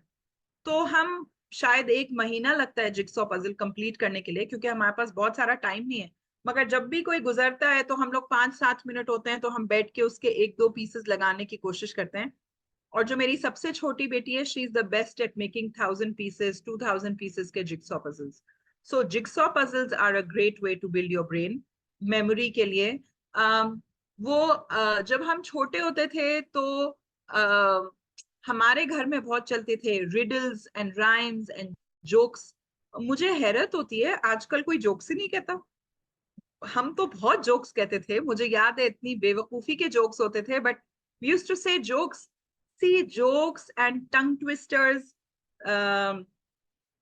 चाचा ने चाची को चांदनी रात में चीनी के चमचे से चटनी चखाई. ये वाले जो टंग ट्विस्टर्स होते हैं, ये बच्चों को इंट्रोड्यूस करिए इन चीजों के अंदर. ये ना सिर्फ जबान साफ करते हैं, बट आपकी स्पीड, मेमोरी, ये सारी चीजें जो हैं, ये डिफरेंट एक्टिविटीज से. एक जमाने में बैतबाजी होती थी. लोग शेर कहते थे और दूसरे लोग उसी शेर के साथ कुछ जोड़ के तुकबंदी होती थी. ये क्या है? ये सब लैंग्वेज की एक्टिविटीज हैं जिसमें हम अंताक्षरी खेलते हैं. देखिए, गानों के साथ खेलते हैं ज्यादातर, अब तो मूवीज के गानों के साथ खेलते हैं. But anyway, it is an activity where दिमाग से you are listening to sounds, you have language. तो ये अलग अलग वेज हैं in which you build the brain. मैं जब अपनी ड्राइव करती थी और बहुत लंबा रास्ता होता था तो मैं अपनी बेटी को बोलती थी जितने ट्रक्स है उनको काउंट करो, ट से जितनी चीजें नजर आ रही हैं मुझे बताओ, प से बाहर देखो, से जो चीजें नजर आ रही हैं वो बताओ. मैं एक वर्ड बोलती थी, उससे राइमिंग वर्ड, बाहर देखो गाड़ी से, tell me what is a rhyming word with that. जितनी देर मैं गाड़ी चलाती रहती थी उतनी देर हम कोई ना कोई गेम्स खेलते रहते थे गाड़ी के अंदर. So what I'm trying to say is that there is a lot more that you can do apart from your phone with children. And अब तो गाड़ी में ऐसा होता है कि 5 लोग बैठे हुए हैं गाड़ी में तो 5 लोग अलग अपने phones पर हैं, right? And that is so sad, because unless you have conversations, unless you have different ways to build and have conversations with children, it's going to be a big problem. So cognitive stimulation activities are brain gym activities. इस तरह की जो activities होती हैं. If you can do it with me. Yeah, these are brain gym activities. अगर आप अपना हाथ नीचे रखें and कहें salt and pepper, pepper and salt, salt and pepper, pepper and salt. आपको YouTube पे हजारों brain gym activities मिलेंगी. Do brain gym activities with your children. याद है पीई में जब हम छोटे थे और हम स्कूल जाते थे, मैं तो बहुत ही एंशियंट हूँ, आप लोग शायद यंगर होंगे, मगर we used to have these PE drills की activities जहाँ हम हाथ ऊपर करते थे और एक हाथ इधर, एक हाथ इधर, दोनों हाथ ऊपर, टर्न, ट्विस्ट, ये वाली हम बहुत सारी एक्टिविटीज करते थे. ये फालतू नहीं होती थी. These were real exercises which stimulate your brain and help the brain to function, and इसको bilateral integration कहते हैं. Crossing the midline, ये हाथ इधर, ये हाथ इधर. बहुत सारे बच्चे, you will be surprised कि जब आप अपने बच्चों के साथ करेंगी, बहुत सारे बच्चे, it looks really simple but they will not be able to do it. मैं adults को देखती हूँ कि जब मैं adults को करने के लिए कहती हूँ कोई चीज, तो adults are not able to do it. अगर इस तरह की एक्टिविटीज हम adults को करने के लिए कहें, they will not be able to do it. So brain gym, you can look it up on YouTube. Do brain gym exercises with your children. They're really good. And these are some things which kill the brain, which make the brain sick. Stress and anxiety, any kind of stress and anxiety, too much TV time, being hooked to the TV for hours, खाते खाते phone देखना. मैं बच्चों को देखती हूँ हर जगह, बस सिर्फ सर यूं होता है, थोड़े दिनों में मुझे लगता है सर लटक जाएगा, गर्दन लंबी हो जाएगी जिराफ की तरह, बिकॉज वो हर वक्त लटकी हुई रहती है फोन के ऊपर. तो lot of sugar, candies, cakes, biscuits, cereals, ये वाले जो खाने होते हैं, high sugar diet, malnutrition also actually makes the brain sick. And not enough sleep. जो बच्चों को रात में जिनकी नींद पूरी नहीं होती ना, because you have late nights, parties, दावत्स, शादियां. इंडिया में तो बहुत होता है, सऊदी में शायद कम होता हो, मगर ये जो आउटिंग्स एंड लेट नाइट्स होती है ना, उसके बाद जल्दी उठाते हैं बच्चों को स्कूल जाने के लिए, तो उनकी नींद पूरी नहीं होती. तो not having a routine and having less sleep makes your child's brain sick. Please, with small children especially, have a routine. For us also it's very important, but especially for small children, because their brain is still in the developing stage, routines are very, very important. Your diet is extremely important. High sugar diet, गेहूं वाली diet, gluten वाली diet, जिसमें हर चीज में जिसमें wheat होता है, वो अवॉइड करिए प्लीज. फोन्स और मोबाइल से अपने बच्चों को दूर रखिए. स्ट्रेस और anxiety is not good for children. If they are having too much, if there is any kind of domestic violence, yeah, abuse, yeah, ladai jhagde, yeah, anything which is causing stress to a child, it should be identified, and the environment for a child to grow should be stress free, right? So these are, to sum everything up, these are activities to boost brain development. Connections, making connections, having friends, having relatives, social gatherings, जहां आप बच्चों को लेके जाएं. और यकीन करें, मेरी बच्चियां बड़ी हो गई, मगर अभी तक अगर हमारे कोई घर आता है तो इट्स अ रूल कि डाइनिंग टेबल पे कोई फोन नहीं होगा. जब गेस्ट्स के सामने जाते हैं तो कोई फोन नहीं होगा, कोई फोन को नहीं देखेगा.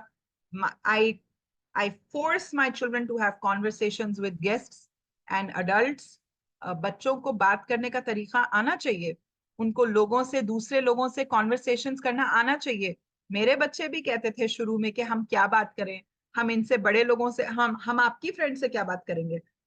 That's what you need to teach them. You need to teach them to make connections. You need to teach them to talk about small talk, जिसे कहते हैं, to with strangers, with people, with social people. You cannot leave children and say कि नहीं, इनको आना पसंद नहीं है, बड़े बच्चों के साथ ये लोग बोर हो जाएंगे, बड़े लोगों के साथ बैठ के क्या करेंगे. I'm sorry, please make sure that your children are connected to the social world. Dada dadi, nana nani, phuppi chachi, khala, guests, strangers, आपके office के लोग. Your children should come and connect, make connections, and talk to them all the time. You should have conversations with your children. There has to be a lot of play. 10-11 साल के बच्चे बड़े नहीं हुए, उनको भी play की जरूरत है. Please, 13-14-year-old children also need to play. Teenagers need to play. तो आपके बच्चे की कोई भी age के हों, put them in sports. Let them, allow them to go and play outside. नहीं तुम्हारा exam है, बैठ के पढ़ो बोले तो, it's not good for the brain, because the brain needs to release stress. जितना हम भागते हैं, खेलते हैं, दौड़ते हैं, उससे ब्रेन का स्ट्रेस जो है वो रिलीव होता है, वो खत्म होता है. तो running is a great way to relieve stress. Playing is a great way to relieve stress. It makes your brain healthy. So please allow your children to play. I know Saudi और दूसरी जगहों में बहुत गर्मी होती है, बच्चे बाहर बहुत ज्यादा नहीं जा सकते, मगर हमको तो याद है, आई ग्रू अप इन दुबई, हम बाहर खेलते थे, गर्मी में भी खेलते थे, पसीने में भी खेलते थे. मगर आजकल के बच्चे नहीं खेलते हैं, उनको एसी चाहिए होता है, which is not that great. So find alternatives, find ways to make children play outdoors also. Indoors भी खेले ठीक है, मगर outdoors खेले, पसीना निकले, that's good for them. ठीक है? Have a healthy home, have a home literacy program. There should be a community which helps the child to grow. आप सिंगल न्यूक्लियर फैमिली में हेल्दी बच्चे ग्रो नहीं कर सकते. It takes a village to grow a child. आपके बच्चे को मालूम होना चाहिए दुकान वाले अंकल कौन है, सब्जी वाले अंकल कौन है, ये वाले सिक्योरिटी गार्ड का नाम क्या है, जो लोग गोश्त लाते हैं जहां से, टेलर का नाम क्या है, दूसरे आंटीज और अंकल्स कौन हैं. The you should have a community of relatives, of social gatherings, of friends, of people who help you, and children should have a relationship with all these people. They should know गोश्त किधर से आता है, कहाँ से आता है, कितना खरीदते हैं, कैसे खरीदते हैं, सुपरमार्केट से क्या लाते हैं. खाली आप और आपके हस्बैंड जाके शॉपिंग मत करिए, बच्चों को इन्वॉल्व करिए.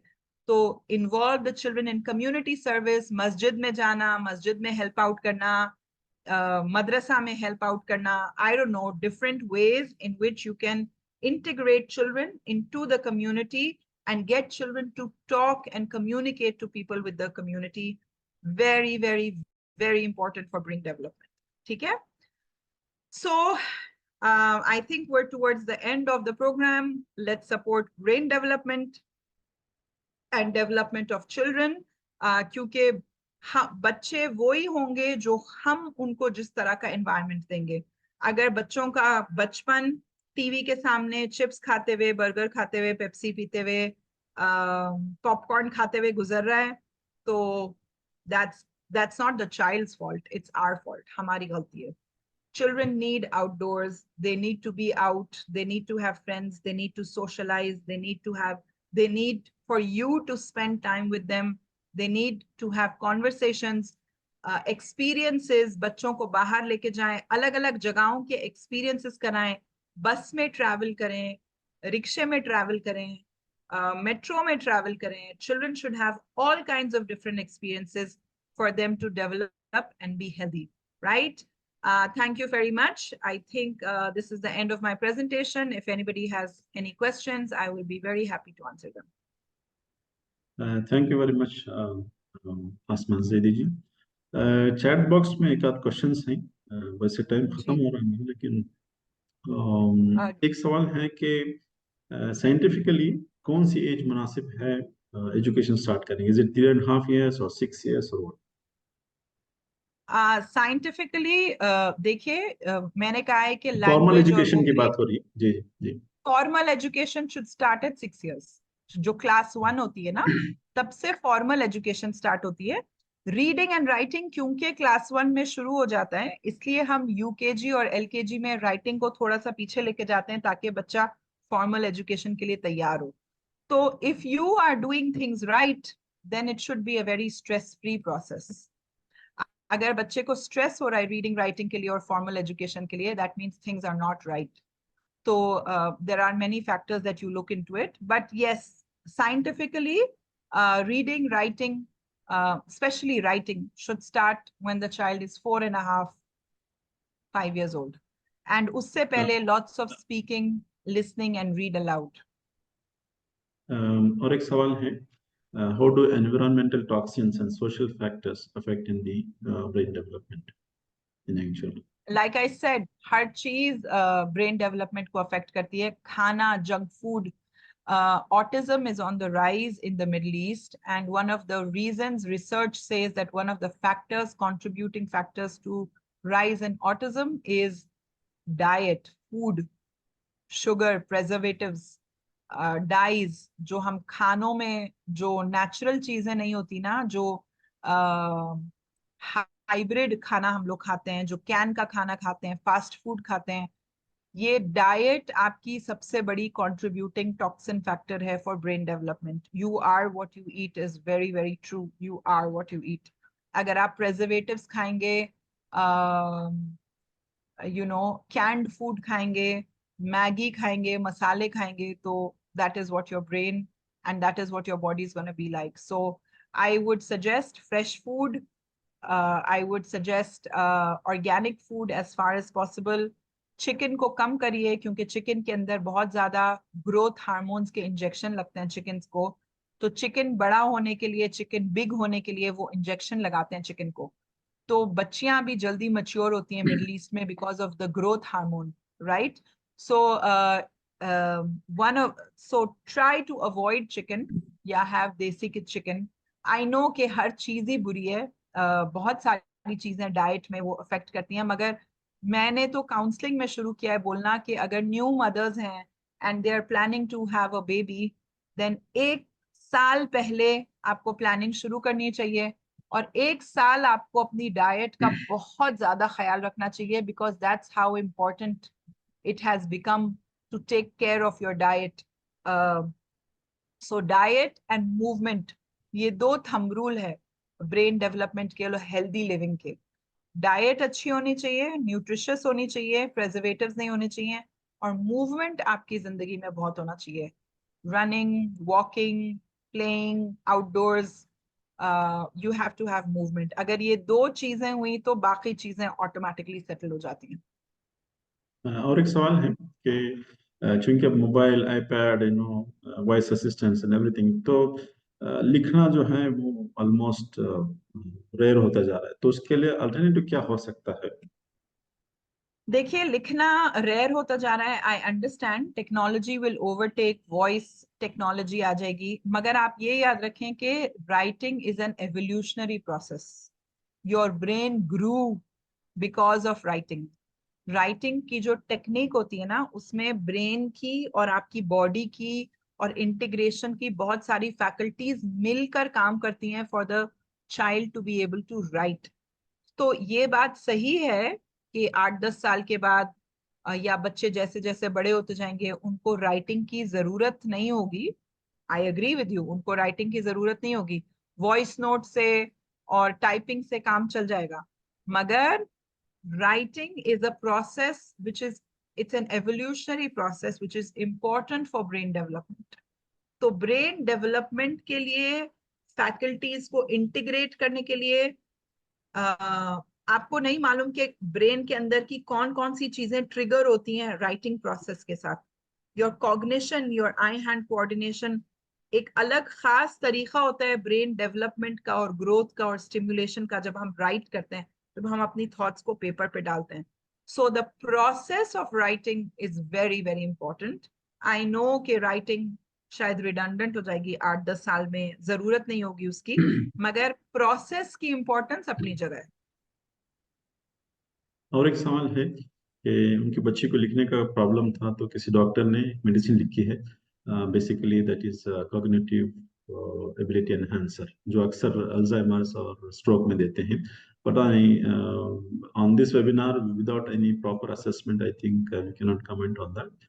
The No. child has to be assessed properly before commenting on that. Yeah, I suggest you go to a psychologist and you go to another expert and take a different opinion. But personally, I would refrain from medicines. I think writing has got a lot to do with movement.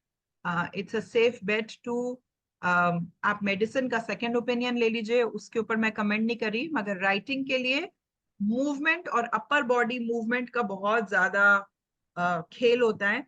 तो आप अगर movement अच्छा करें, बच्चों को खेलें और sports में डालें, या ये वाला मूवमेंट जो है लटकने वाला, ये उनकी डेली लाइफ में शामिल करें, तो अ lot of problems can be solved.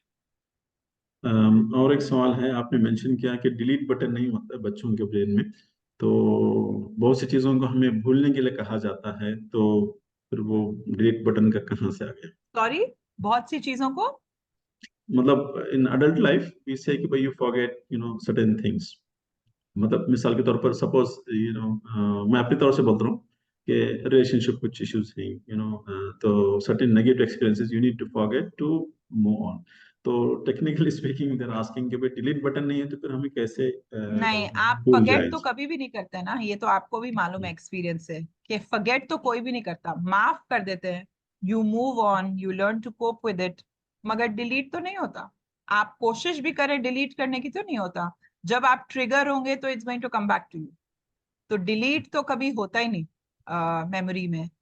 इसीलिए हम कहते हैं, इसीलिए इतनी हदीसें हैं कि संभल के बात करो, मुंह में चने रखो बात करने के वक्त, जबान अच्छी होनी चाहिए, स्वीट होनी चाहिए, दिल नहीं दुखाना चाहिए, गीबत नहीं करनी चाहिए। ये सब नसीहतें हदीसें क्यों हैं? इसीलिए है ना कि you can not take back something that you said. यू किसी को अगर वो फील हो गया, या किसी का हमने दिल दुखा दिया, किसी मुसलमान का, किसी मोमिन का, किसी का भी हमने दिल दुखा दिया या कुछ भी ऐसा हुआ, तो there is no going back, there is no delete. और एक सवाल है कि अगर फर्स्ट 5-7 years फॉर एग्जांपल किसी वजह से उतना ध्यान नहीं दे सके थे बच्चों पर फॉर वट एवर रीजंस, तो अब उसको कैसे कंपनसेट करें? आप उसको इसी तरह कॉम्पनसेट करें कि जो चीजें नहीं हुई उनको try to give them time, make a bond. Bonding बहुत जरूरी है, कम्युनिकेशन जरूरी है बच्चों के साथ, रिलेशनशिप डेवलप करना जरूरी है। एक बात याद रखें, पेरेंटिंग के लिए मैं हमेशा कहती हूँ कि अगर आज आपके पास बच्चों के लिए वक्त नहीं है, तो इट्स नॉट फेयर कि जब वो बड़े हो जाएंगे और आप बुढ़े हो जाएंगे और आपको उनकी जरूरत होगी, तो आप ये कहें कि वो मेरे लिए वक्त नहीं निकालता। Because children learn the importance of giving time to your loved ones through you. आप ही से सीखा है उसने वक्त ना देना, क्योंकि जब वो छोटा है तो आपकी जिंदगी में कोई ना कोई चीज मोर इम्पोर्टेंट है।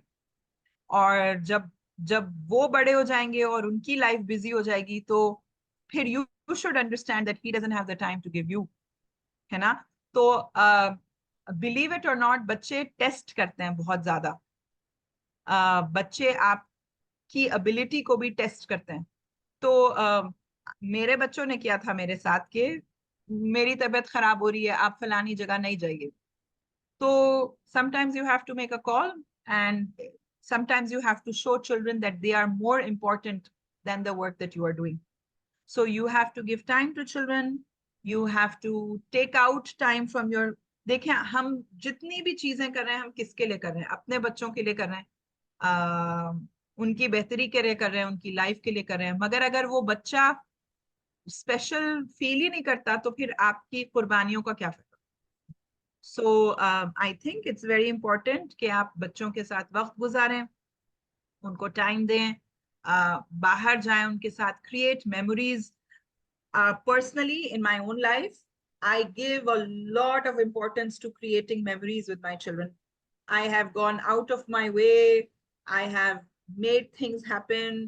मैंने अभी मेरी बच्चियां यूनिवर्सिटी को जा रही थी, तो यूनिवर्सिटी को जाने से पहले me and my husband decided we have to go out for a holiday with our children, because those are memories that we are creating with our children.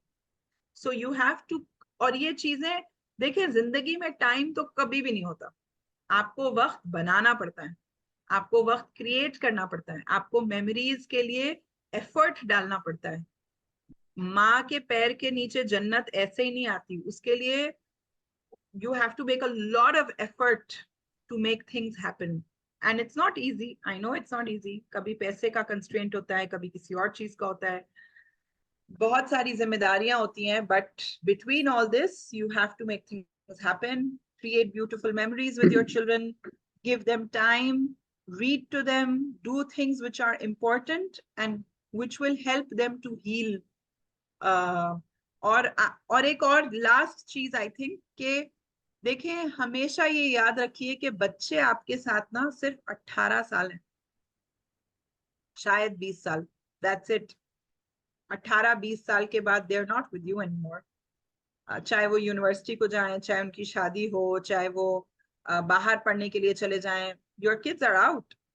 So you have your kids for only 18 to 20 years, that's it. उसके बाद कोई बच्चा अपने माँ बाप के साथ नहीं रहता for various reasons. So make the most of that time. Give importance to your child. Build a relationship with them. Communicate with them. They should know how you feel. You should know how I feel.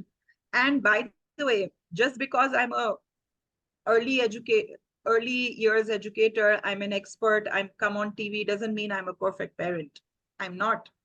मैं भी बहुत सारी गलतियां करती हूँ, मेरे भी अपने फ्लॉज हैं, but the thing is कि you have to tell your children that you're not perfect. हम हर चीज में perfect नहीं हो सकते। अगर बच्चे मुझसे कहते हैं कि आपने उस टाइम ऐसे क्यों नहीं किया था, आपने ये क्यों नहीं किया, आपने ये क्यों नहीं किया, तो हाँ भाई, उस टाइम मुझे अकल नहीं थी। Accept it, say sorry, say move on, and admit that you're not perfect. हम परफेक्ट नहीं है, मैं परफेक्ट नहीं हूँ. I'm an early years expert, but I'm not perfect. I have ups and downs in my relationships with my children, with my husband, that's normal. So we have to agree and admit to our children also that we are not perfect. And that is one way that children learn that it's okay not to be perfect and to accept shortcomings. Hai shortcomings, so accept it the way I am. So if we want to accept children the way they are, children should be able to accept parents the way they are, right? So two ways you have to make these. ये unconsciously तो बहुत सारी चीजें होती हैं, but अगर हम इनको consciously करें तो the game changes. Thank you, Asma ma'am. I think we are running late. जो भी ऑडियंस हमारे साथ जुड़े रहे शुरू से लेकर आखिर तक, I really appreciate their patience. उन्होंने तकरीबन 1.5 घंटा में सुना. I hope it was useful. And आपका अगर सपोर्ट और encouragement रहा तो हम इसी तरह से अलग अलग टॉपिक्स पे आपके लिए वीडियोस बनाते रहेंगे, वेबिनार्स करते रहेंगे. इस वीडियो का वीडियो जो कोई है लिंक feedback ले करके इसका सकते हैं लिंक हम जो है लोग? इंशाल्लाह. जी Is it possible to take a feedback? हाँ, I need to, I think chat में डालना पड़ेगा शायद. You can interact with them. Yeah, so या तो म्यूट का ऑप्शन कम कर दें so that they can give me feedback. या आप लिख दें please and tell me if you can, if the session was okay and if there is anything else that you want. Now they can unmute if they want to speak. अगर आप कुछ कहना चाहते हैं, फीडबैक देना चाहते हैं आसमा ma'am को, आप अनम्यूट कीजिए और थोड़ा क्विकली अपना फीडबैक दे सकते हैं. जी जज़ाकल्लाह खैर. It was a wonderful session, very nice information. अल्लाह ताला डॉक्टर शफीक साहब को भी, डॉक्टर अस्मा साहब को दुनिया और आखिरत में इसका अजर दे, और अल्लाह ताला आप लोगों की दुनिया और आखिरत कामयाब करें और आसान करें. जज़ाकल्लाह खैर. जज़ाकल्लाह. ठीक है, कोई और फीडबैक देना चाहें? जी सैफुल्लाह साहब ने शुक्रिया अदा किया है. जी ओके डॉक्टर शफीक, आई अस्सलाम थिंक वी वालेकुम. Can close. वालेकुम सलाम. फर्स्ट ऑफ ऑल हमको ये नहीं पता था कि हमारी सोसाइटी में इतने एक्सपर्ट मौजूद हैं जो कौन सा इस टाइप के जो प्रोग्राम्स हो रहे हैं उसकी भी न्यूज़ ज्यादा नहीं है. जी आपका नाम और सिर्फ दूसरी वाक्य चीज, दिखा रहा है, जरा आप अपना नाम भी बता देंगे तो हमारे लिए अच्छा रहेगा. मेरा नाम मोहम्मद सिद्दीकी है. जी जी और ये आपने जो आज टॉपिक्स कवर किए हैं, काफी कुछ टॉपिक्स थे, तो वो 1 घंटे में जाहिर सी बात है पूरी चीजें हम समझ नहीं सकेंगे, तो इसलिए रिकॉर्डिंग की भी जरूरत है. और इसके फॉलो अप के लिए जो है, अगर कुछ और मटेरियल्स है तो अगर वो शेयर करेंगे तो समझो सबके लिए यूजफुल होगा. जी Sure. बहुत बहुत शुक्रिया आपके फीडबैक के लिए. हमारे यूट्यूब चैनल और फेसबुक पे भी थोड़ा फॉलो अप कर दीजिए, इवन आसमा मैम के भी पेज पर पेरेंटिंग रिलेटेड टॉपिक्स पे भी हम काफ़ी कुछ शेयर करते हैं. जहाँ तक फॉलो अप सेशंस का सवाल है, डेफिनेटली आपका एनकरेजमेंट रहा और सपोर्ट रहा तो इंशाल्लाह will come up with more topics on this in this line. Thank you for your feedback.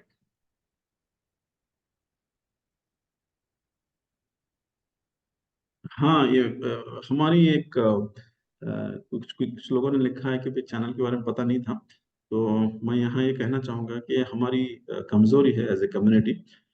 एक तो हम कुछ करते नहीं हैं, एट द सेम टाइम जो लोग करते हैं उनको कोई एनकरेजमेंट नहीं मिलता है, तो इट्स ऑल विशियस साइकिल है. तो ये हमारी जो जवाल की निशानियों में से एक निशानी है कि हम एक दूसरे के पांव खींचने में लगे रहते हैं. तो जो लोग अच्छा कर रहे हैं उनको एनकरेजमेंट मिलना चाहिए, अप्रिशिएशन मिलना चाहिए, ताकि वो लोग और एनर्जी के साथ आपके साथ बहुत सी चीजें शेयर कर सकें. People are available, experts are available, काफी मवाद है. You just need to create some space, you need to create groups, you need to create some atmosphere for that. तो डेफिनेटली लोग आएंगे. और आप हम जैसे मैंने कहा कि यूट्यूब और हमारे फेसबुक पे देखते रहेंगे आप, हम काफ़ी लोगों से जुड़ते रहते हैं, अच्छे अच्छे एक्सपर्ट्स से हम फ़ायदा उठाने की कोशिश करते हैं. हमारे YouTube चैनल पे तकरीबन 80 वीडियोस हमने अलग अलग एक्सपर्ट से इंटरव्यू की थी। इवन आसमा मैम जो है हमारे चैनल पे आए थे इससे पहले अलग मौजू पे। तो अगर आप थोड़ा स्क्रॉल करके ब्राउज करके देखेंगे तो आपको कुछ रेलेवेंट चीज़ें मिल जाएंगी। लेकिन इंशाल्लाह अब चूंकि गैप के बाद हम शुरू कर रहे हैं तो हो सकता है कुछ नए टॉपिक्स भी हमारे सामने आएंगे, तो इंशाल्लाह I will try to spare some time for that.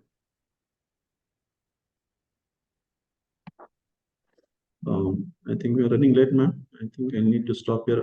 Fahad bhai, if you are there, can you open your video? Yeah. I would like to thank Fahad bhai for his technical assistance. माशाल्लाह उन्होंने पूरे वक्त हमारे साथ रहकर जो है हमारी मदद की है। जज़ाकल्लाह खैर for your all the support you and future में भी हम उम्मीद करते हैं आप हमारे साथ जुड़े रहेंगे ताकि जो है ज़्यादा से ज़्यादा लोगों तक पहुंचने में आसानी हो। Thank you so much. Thank you. I think I will end the session here. Yeah. Inshallah, we'll meet some other time. Inshallah. Asma ji, thank you so much once again. Thank you. So yeah, it was very informative and of course, as you know, Sadiq bhai ने कहा कि 1 hour में सारा कुछ cover नहीं किया, बहुत सी चीजें थी जो we need to share. हो सकता है एक आध पॉइंट्स टाइम की वजह से रह गया हो, लेकिन इंशाल्लाह हम कोई अपॉर्चुनिटी क्रिएट करेंगे ताकि इन चीजों को कवर की जा सके। I think Khatija ma'am wants to say something. जी It's a wrong emoji here. She wanted to clap. Walaikum salam. I think Khadija ma'am, you have raised your okay, Bye, it's Mr. okay. I think I'll conclude. Thank you so much. Jazakallah khair. Thank you. Thank you. Khuda Hafiz. Assalamu alaikum.